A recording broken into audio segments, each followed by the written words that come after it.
భాస్కర శతకం.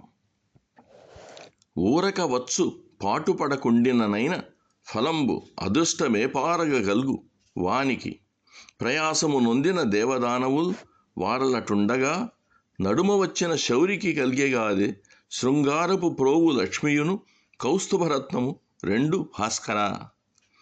భాస్కరా, దేవతలు రాక్షసులు అమృతము కొరకు శ్రమపడి సముద్రమును చిలికిరి. కానీ మధ్యన వచ్చిన శ్రీ మహావిష్ణువునకు శృంగారవతియగు లక్ష్మీదేవి కౌస్తుభమణి లభించినవి. అట్లే అదృష్టవంతునకు ఏ శ్రమ చేయకుండా సునాయాసముగా పని యొక్క ఫలము లభించునని భావం. కానీ నిజానికి సముద్ర మథనం అప్పుడు శ్రీ మహావిష్ణువు లేకుంటే అది జరిగేదే కాదు. కూర్మావతారం ఎత్తి ఆయన మందర పర్వతాన్ని మోసి వారికి అమృతము సిద్ధించేదానికి కృషి చేశారు. ఇక్కడ కవి సందర్భము అదృష్టం వరిస్తే శ్రమ లేకుండానే అనాయాసంగానే ఫలితాలు దక్కుతాయని. కానీ కేవలం అదృష్టాన్ని నమ్ముకొని కృషిని మానడం మంచి లక్షణం కాదు.